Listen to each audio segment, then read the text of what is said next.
Nice shirt. Thank you. The shoot around Steph Curry was talking about how you guys are winning right now is more of the focus than sort of the streak that you're building. He was talking about good habits. How would you like your team to maintain those good habits, and simply what are those habits for them? The habits are taking care of the ball. I think Raymond just gave me the numbers. We're averaging 12 turnovers during 34 assists with 12 turnovers in the last 7. That's always a good indicator when we keep our turnovers down, that we're focused and playing with a purpose. And 34 assists, and the ball's really been hopping, so it's been fun to watch.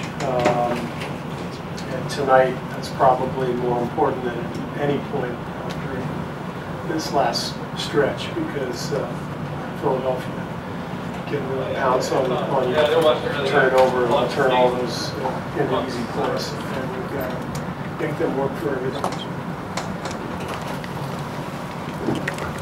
Coach, you talked about Ben Simmons, how he's the uniqueness of his game, and just how he's evolved over the last couple of years. Yeah, I mean, he's very unique player, just big and powerful and athletic, and can play any position defensively, guard anybody, lethal in transition, and strong in the paint. So we've got to do a good job of keeping ourselves between him and the basket, and trying to make him score over the top. Well, also ask you about your shirt. Oh, yeah. It's Jackie Robinson's 100th birthday today. So, why was it important for you to? Well, tomorrow's the first day of Black History Month, and for those of us in the sports world, I think Jackie Robinson probably represents Black History Month as well as any person possibly could. Just, the impact he made, the adversity he faced, and the success he had, and the roads he paved for so many people in this country. Very inspiring, and so wanted to honor him today on this. It would have been his 100. Steve, as you know, Klay Thompson was named to the All-Star team today. Given his slow start, that says something about the way he's been playing. How did he sort of reverse course? Is some of that the law of averages him being Klay, or did he start maybe taking better shots? I think some of it, I would say most of it's the law of averages, but I do think early in the season he was taking a lot of difficult shots. And I think as the team began to get healthier, we started to generate better shots for each other, and I think that probably benefited Klay as much as anybody. And some of it is just his own awareness of the fact that we needed better attempts.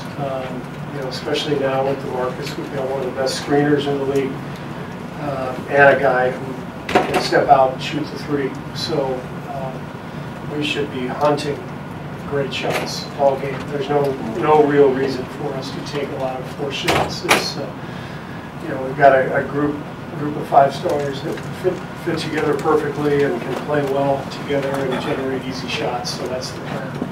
Hey Steve, I'm curious, it is Super Bowl week, but it seems like the NBA is rising so fast, at least globally and even nationally, that the Super Bowl, at least in these parts, is taking a second seat. Have you thought a little bit about Bill Belichick? I know Scott also wrote a nice piece today in the Chronicle about have you read his books, and do you take some ideas sometimes from guys like that, or coaches like yourself, all constantly looking for things they can integrate into their system or into their philosophy? Just curious. Yeah, for sure. I mean, I've met and visited with many coaches from different sports, and I think you can always pick little things up.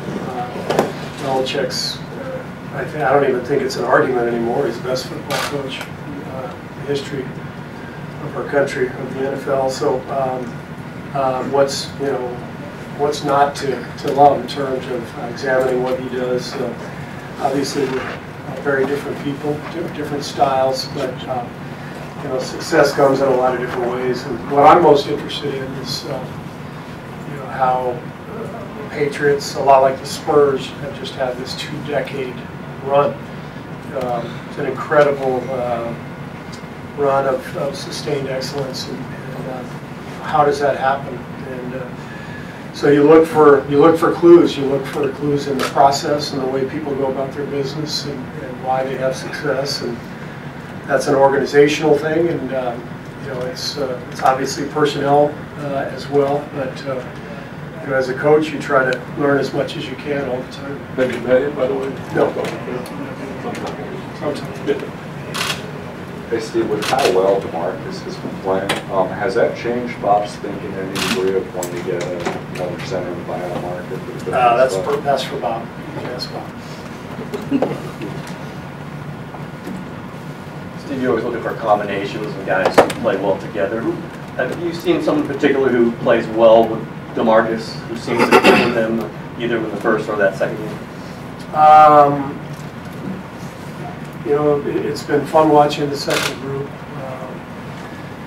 I think it's probably too early to pick one or two guys and say I really like, you know, that combination or this combination. He's played well no matter who's out there with him. You know, he's a great screener. So with our starting group, he sets a lot of massive screens for our shooters. And then with the second unit, we basically run our offense through it. So it's just an incredible luxury for us at mid-season to be able to add DeMarcus to the mix. And I think the biggest thing, DeMarcus said this himself the other day, we've got so many high IQ players, and he is an incredibly high IQ basketball player. You've already seen the low post passes for backdoor layups, the screens on the perimeter, fast break transition plays where, you know, he's the point guard and he calmly makes a bounce pass for a layup to somebody. Big guys aren't supposed to be able to do that. So I think the beauty of, you know, DeMarcus, to get back to your original question, is that it almost doesn't matter. You can put him out there with anybody and he'll succeed. With a few games to go on now, has DeMarcus's has his transition to the team sort of looked like what you expected, or in a way has it been smoother than you anticipated? I think it's been smoother than I anticipated. You know, we had been in a pretty good groove before he came back. I think we won, I guess, 6 in a row upon his return. We won 5 more. But you're always worried as a coach when you try to find momentum and then you don't want to disrupt it. But I'll go back to my comment I just made to Tim. You know, guys who know how to play, they find a way to fit in, and that's exactly what he's done. And it's definitely been smoother and quicker than I had anticipated. Steve, in terms of the timing of DeMarcus' return, how much of that was due to the centers you faced in his first 2 games, and do you think he ramped up enough that he's going to have an easy time with Joel and he's going to be ready? Well, you know, the biggest thing is he's not at the point where we're going to throw him out for 33 pounds. He's coming off a year-long rehab, very serious injury. And he's 2 weeks, I think 2 weeks ago tonight was his first game. So we have to continue to ease him back in. And I'm as anxious as anybody to see the matchup. You're talking about 2 of the best big men in the league. And DeMarcus will be a lot better, you know, the next time those 2 square off when we go to Philadelphia, whenever that is. But he still needs time to build up his conditioning, and you know, we'll probably keep him, you know, in a similar range of minutes tonight as what he's been in, and then try to help him continue to build that stamina and the body's ability to withstand all the pounding. See, there's a big trade today between the Mavs and the Knicks. Wondering what your reaction to that was when you saw that, and also just your overall thoughts on what the NBA is now versus what it was when you were playing in that regard. In terms of the movement. Yeah, I'll address that. I never really like to talk about other teams' personnel moves. That's their own business. I think the second part of your question I'll address. I think there's just so much more fluidity to player movement now. I think when I played, I think players were able to sign 7-year contracts. Players generally stayed put with the team that drafted them if they felt that they could compete, and if they had a good team going, they generally stayed. And that's changed a lot now over the last. I would say LeBron probably changed that paradigm. Just in terms of determining your own fate and carving your own path. So I respect the players' right to do so.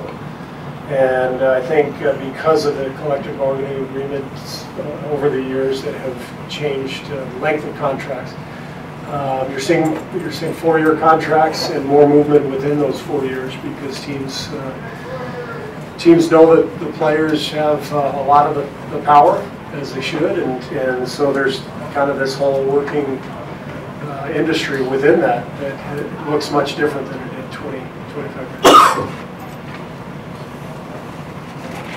To what extent do you suspect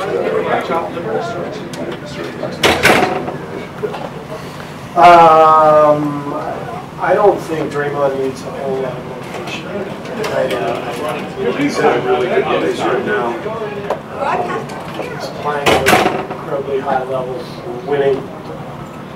He's happy. I'm sure he'd love to make the team next year. Next year, playoffs. Maybe that'll be a goal in the off season. Try to get back there, but for now, I think he's enjoying what's happening with our team. He's probably looking forward to 5 days on a beach somewhere, which is the worst thing in the world. And yeah, I would be willing to wager there's future All-Star games in store for him that wasn't meant to be this year. Great, thanks. Appreciate that. Thanks, Steve.